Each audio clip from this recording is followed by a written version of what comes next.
Hi, I'm Olive, and I'm a teacher of emotional health and wellbeing into classrooms and education centres over many years.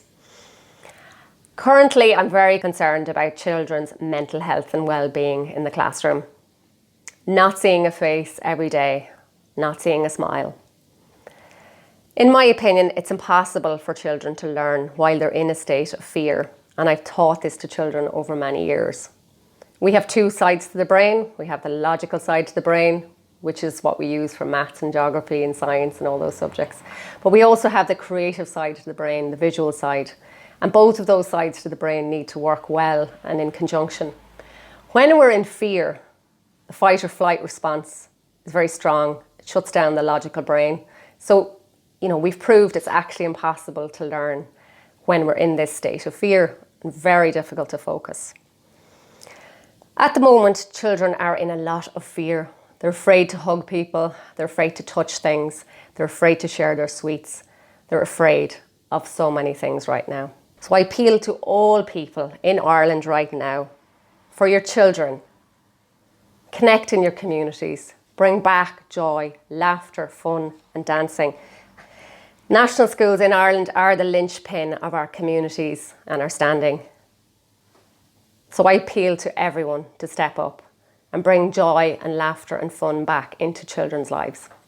I've been a primary school teacher for over 17 years, and I've seen firsthand the impact of the endless COVID measures on children's lives and happiness in our schools. Since March 2020, I've been saying that these measures were never going to be temporary, that this is the plan for our lives now, less and less freedom.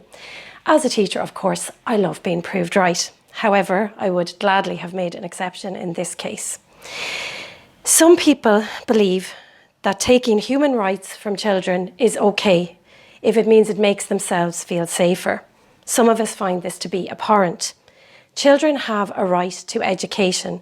We have been taking this right away from them repeatedly over the past few years, and teachers notice the difference in their learning and their development, and that's regardless of their views on all of this.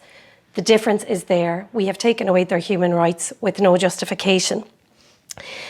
I want to let parents know today that there are teachers out there who care about your children, who don't want to see antigen testing introduced into schools, who don't want to see masks introduced into primary schools. Testing would be an inexcusable violation of children's privacy and, again, their human rights. My personal fear for myself is a flash forward to the 2040 Nuremberg type trials. I do not want to be the teacher who says, I was just doing my job, I was following orders, I had to make a living, the government said. Nothing is worth that to me, so I'm learning not to care what anyone thinks of me anymore, or what they say about me. I'm making an appeal to other teachers and all school staff in Ireland. Do not have this on your conscience. Things are challenging now, it is tough to speak out. But if you don't do it now, I guarantee you the future burden of guilt that you will carry will be unbearable. Please stop, please speak out, please protect our children. The real problem here is compliance. Adults are complying, they're following guidelines or mandates, and they're doing so out of a place of irrational fear and unfounded fear. Children can really only flourish in school where there's an atmosphere of empathy and love, and at the moment that is sadly lacking in schools. Our children are suffering while the adults are complying without questioning. Masks are a guideline and they're not a law, but the adults are following this guideline as if it is a law. They don't want to rock the boat, they don't want to be judged. And I do understand we are in uncharted territory, but this is the time right now when parents and teachers really need to wake up to the truth as to what is really happening in our schools. Secondary school children have been masked up since September 2020, and most have already gotten this experimental injection. So now they're moving on to the younger kids, and that's where the focus is on now, in the 5 to 11 age group. At the moment, there's a lot of testing taking place. There's talk about antigen testing now going to be taking place in schools, and at the moment some has already taken place. After that, the pressure will be on to mask the kids, and following that, injecting them As a parent, I see the negative effects of the masks on the children. They are affecting our teenagers' mental and physical health, and the long-term effects could be very serious. I'm also a substitute primary teacher, and I go around many schools and I see the fear and compliance in primary schools, and I fear that these teachers will not object to masks if they're brought in for primary kids, or to the injections. Getting an injection or a medical intervention should be about gaining health, and it should not be about just losing freedoms. And it is basically based on a lie, and this lie is asymptomatic spreading. We never heard of this term before this so-called pandemic, and this pandemic would not exist if it wasn't for these two words. It was created in order to create fear. We will be sending a statement of facts to all the secondary and primary schools that would show this fact that the pandemic is a lie that has brought untold suffering to our children. Hi, my name is Helena Byrne. I'm a primary school teacher. I work in learning support at the moment, and I have particular concern for children who have any kind of special need, and in reality, every child really, but particularly the children with special needs, who have to try very, very hard to focus on the message that a teacher is communicating.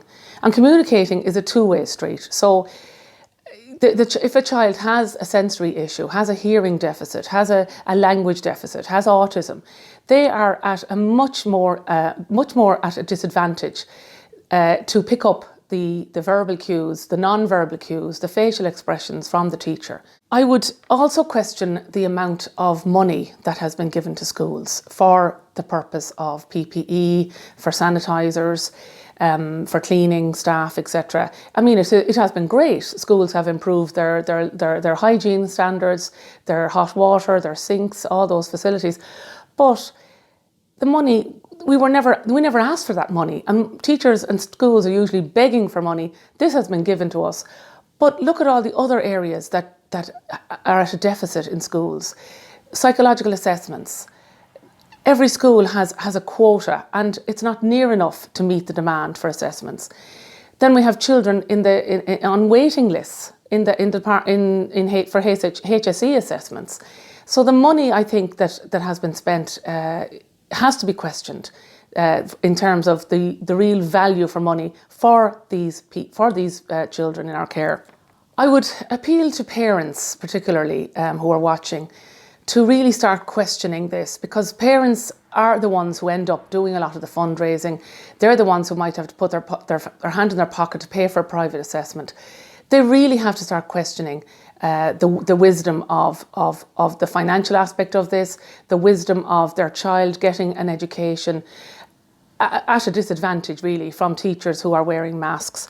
And I think parents should engage fully with their parents' councils on this and start to look for change. I also want to appeal to teachers, particularly members of the INTO. The INTO is making statements on our behalf, and if we don't let them know that we do not agree with these statements, then we're at nothing. We shouldn't be members. So I think every member is entitled to get in touch with these people and put their points across, because not every teacher, I can guarantee you, not every teacher is represented by the calls for antigen testing, the calls for contact tracing, the calls for masks for children in primary schools. And finally, a message really to the boards of management, because the burden of proof will be on boards of management, where they cannot make the pandemic an excuse to continue the abuse that our children are under, and they will be held to account.